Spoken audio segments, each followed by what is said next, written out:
Hello ವೀಕ್ಷಕರೇ, ಲಡ್ಡು ಅಡುಗೆ ಮನೆಗೆ ಎಲ್ಲರಿಗೂ ಸ್ವಾಗತ.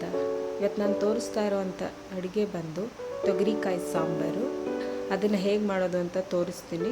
ಫಸ್ಟು ಒಂದು 4 ಸ್ಪೂನು ತುರಿದಿರೋ ತೆಂಗಿನಕಾಯಿ, ಕೊತ್ತಂಬರಿ ಸೊಪ್ಪು, 1 ಗೆಡ್ಡೆ ಬೆಳ್ಳುಳ್ಳಿ, 1.5 ಟೊಮ್ಯಾಟೊ, ಹುರ್ಗಡ್ಲೆ ಹಾಗೂ ಚಕ್ಕೆ ಲವಂಗ ಇಷ್ಟನ್ನು ಒಂದು ಜಾರ್ಗೆ ಹಾಕಿ ರುಬ್ಕೋಬೇಕು. ಆನಂತರ ನಮ್ಮ ಮನೆಯಲ್ಲೇ ತಯಾರಿಸಿರುವಂತಹ ಮಸಾಲೆ ಪೌಡರನ್ನು ನಾನು ಇಲ್ಲಿ 3 ಸ್ಪೂನು ರುಬ್ಕೊಳ್ಳೋಕೆ ಹಾಕೋತಾ ಇದ್ದೀನಿ. ಈಗ ಸ್ವಲ್ಪ ನೀರು ಹಾಕಿ ರುಬ್ಕೋತಾ ಇದ್ದೀನಿ. ನೋಡಿ ಸ್ನೇಹಿತರೆ, ಅದು ಈ ಥರ ಬಂದಿದೆ. ಸೊ ಈಗ ಅದನ್ನು ಇಡ್ತಾ ಇದ್ದೀನಿ. ಈಗ ಒಗ್ಗರಣೆ ಹಾಕೋತಾ ಇದ್ದೀನಿ. 4 ರಿಂದ 5 ಸ್ಪೂನ್ ಎಣ್ಣೆ ಬಿಡ್ತಾ ಇದ್ದೀನಿ. ಚೆನ್ನಾಗಿ ಕಾದಿದೆ. ಸೊ ಈಗ ನಾನು 1 ಗೆಡ್ಡೆ ಬೆಳ್ಳುಳ್ಳಿನ ಜಜ್ಜಿಟ್ಕೊಂಡಿದ್ದೀನಿ. ಈಗ ಅದನ್ನು ಹಾಕ್ತಾ ಇದ್ದೀನಿ. ಸೊ ಅದನ್ನು ಈಗ ಚೆನ್ನಾಗಿ ಫ್ರೈ ಮಾಡ್ಕೊತೀನಿ. ಈಗ 2 ಸಣ್ಣ ಈರುಳ್ಳಿಗಳನ್ನು ನಾನು 1 ಕಪ್ ಕಟ್ ಮಾಡ್ಕೊಂಡಿದ್ದೀನಿ. ಸೊ ಈಗ ಅದನ್ನು ನಾನು ಫುಲ್ಲು ಹಾಕ್ತಾ ಇದ್ದೀನಿ. ಫುಲ್ಲು ಹಾಕಿ ಚೆನ್ನಾಗಿ ಅದನ್ನು ಫ್ರೈ ಮಾಡ್ಕೋಬೇಕು. ಈಗ ನಾವು ಫ್ರೈ ಮಾಡ್ಕೊತಾ ಇದ್ದೀನಿ. ಮಾಡಿಕೊಂಡು 1/4 ಕಪ್ಪು ಪುದೀನ ಸೊಪ್ಪನ್ನು ನಾನು ಇದಕ್ಕೆ ಮಿಕ್ಸ್ ಮಾಡ್ತಾಯಿದ್ದೀನಿ. ಪುದೀನ ಸೊಪ್ಪು ಹಾಕೋದ್ರಿಂದ ಸಾಂಬಾರು ಒಳ್ಳೆ ಘಮ ಬರುತ್ತೆ. ಹಾಗಾಗಿ ನಾನು ಅಲ್ಲಿ ಮಸಾಲೆಲ್ಲೂ 1.5 ಟೊಮೊಟೊನ ರುಬ್ಕೊಂಡಿದ್ದೀನಿ. ಈಗ ಇಲ್ಲಿ ಒಗ್ಗರಣೆಗೆ ನಾನು 1 ಟೊಮೆಟೊನ ಕಟ್ ಮಾಡಿ ಹಾಕೋತಾ ಇದ್ದೀನಿ.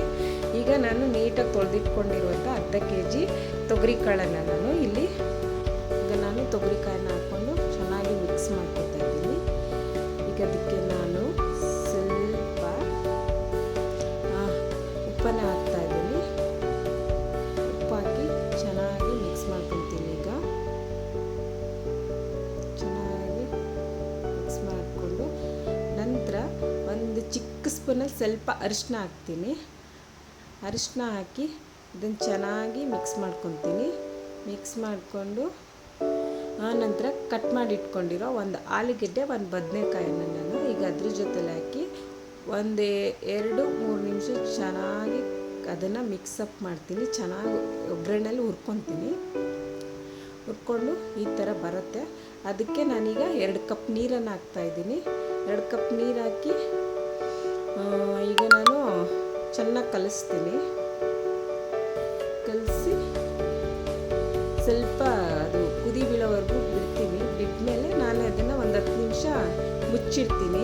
ಚೆನ್ನಾಗಿ 10 ನಿಮಿಷ ಬೇಯಲಿ ಅಂದ್ಬಿಟ್ಟು. ಸೊ ಅದು ಚೆನ್ನಾಗಿ ಬೇಯ್ತಿದೆ. ಸೊ ನಾನು ಅವಾಗವಾಗ ನೋಡ್ತಾ ಇರ್ತೀನಿ. ಯಾಕೆಂದರೆ ಪಾತ್ರೆಯಲ್ಲಿ ಮಾಡ್ತಾ ಇರ್ತೀನಲ್ವ, ಅದಕ್ಕೆ ಸ್ವಲ್ಪ ನೋಡ್ಕೊತಾ ಇರ್ತೀನಿ. ಈಗ ಚೆನ್ನಾಗಿ ಬೆಂದಿದೆ ಸ್ನೇಹಿತರೆ. ಈಗ ನಾನು ಅದಕ್ಕೆ ಮೊದಲೇ ರುಬ್ಬಿಟ್ಕೊಂಡಿರುವಂಥ ಮಸಾಲೆನ ಈಗ ಹಾಕ್ತೀನಿ. ಸೊ ಮಸಾಲೆ ಹಾಕಿ ಉಳಿದಿರೋವಂಥ ಮಸಾಲೆಗೆ ಸ್ವಲ್ಪ ನೀರು ಸೇರಿಸ್ತೀನಿ. ಸ್ವಲ್ಪ ನೀರು ಸೇರಿಸಿ ಅದನ್ನು ಚೆನ್ನಾಗಿ ಕಲಕಿ ಸಾಂಬಾರು ಒಳಗಡೆ ಹಾಕ್ತೀನಿ. ಸೊ ನಾವು ಸ್ವಲ್ಪ ತಿಕ್ಕಾಗಿ ಮಾಡ್ಕೊತಾ ಇದ್ದೀವಿ ಸಾಂಬಾರನ್ನ. ಹಾಗಾಗಿ ಗಟ್ಟಿಗಿರಲಿ ಅಂದ್ಬಿಟ್ಟು ಗಟ್ಟಿಯಾಗಿ ನಾವು ಮಾಡ್ಕೊತಾ ಇದ್ದೀವಿ. ಸೊ ಚೆನ್ನಾಗಿ ಕಲಿಸ್ತಾ ಇದ್ದೀನಿ. ಕಲಸಿ ಸ್ವಲ್ಪ ನಾನು ಒಗ್ಗರಣೆಗೆ ಆಲ್ರೆಡಿ ಉಪ್ಪು ಹಾಕಿದ್ದೀನಿ. ಸೊ ಈಗ ಒಂದು ಸ್ವಲ್ಪ ಸಪ್ಪೆ ಇದೆ ಸಾಂಬಾರು. ಹಾಗಾಗಿ ನಾನು ಏನು ಮಾಡ್ತೀನಿ ಅಂದರೆ ಸ್ವಲ್ಪ ಉಪ್ಪು ಸೇರಿಸ್ಕೊತೀನಿ. ಅದಕ್ಕೆ ಉಪ್ಪು ಸೇರಿಸ್ಕೊಂಡು ಮಿಕ್ಸ್ ಮಾಡಿ ಚೆನ್ನಾಗಿ ಸ್ವಲ್ಪ ಕಲಿಸ್ತೀನಿ. ಲಾಸ್ಟಿಗೆ ಸ್ವಲ್ಪ ಕೊತ್ತಂಬರಿ ಸೊಪ್ಪು ಹಾಕ್ತೀನಿ. ಕೊತ್ತಂಬರಿ ಸೊಪ್ಪಾಕಿ ಚೆನ್ನಾಗಿ ಅದನ್ನು ಮಿಕ್ಸ್ ಮಾಡಿ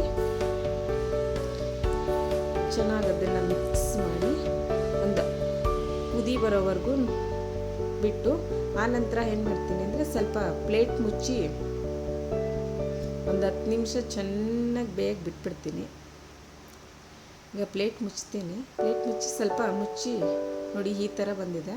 10 ನಿಮಿಷ ಬೇಂದ ಮೇಲೆ ತುಂಬ ಚೆನ್ನಾಗಿ ಬಂದಿದೆ ಸಾಂಬಾರು. ಸೊ ನೋಡ್ತಾ ಇದ್ದೀರಾ ನೀವೇ ಎಷ್ಟು ಚೆನ್ನಾಗಿ ಬಂದಿದೆ ಅಂತ. ಈ ಸಾಂಬಾರನ್ನ ನಾವು ಮುದ್ದೆ, ಚಪಾತಿ, ರೊಟ್ಟಿ ಹೀಗೆ ಎಲ್ಲದಕ್ಕೂ, ಅನ್ನಕ್ಕೆ ಎಲ್ಲದಕ್ಕೂ ಉಪಯೋಗಿಸ್ಕೋಬೋದು. ಹಾಗೆ ಸಾಂಬಾರು ನಿಮಗೆ ಇಷ್ಟ ಆದರೆ ಒಂದು ಲೈಕು, ಸಬ್ಸ್ಕ್ರೈಬ್ ಮಾಡ್ಕೊಳ್ಳಿ. ಹಾಗೆ ನೀವು ಮಾಡಿ ಒಂದು ಕಾಮೆಂಟ್ಸ್ ಹಾಕಿ ಹೇಗಿತ್ತು ಅಂತ. ನೋಡಿ ಸ್ನೇಹಿತರೆ, ಎಷ್ಟು ಚೆನ್ನಾಗಿ ಬಂದಿದೆ ಅಂತ.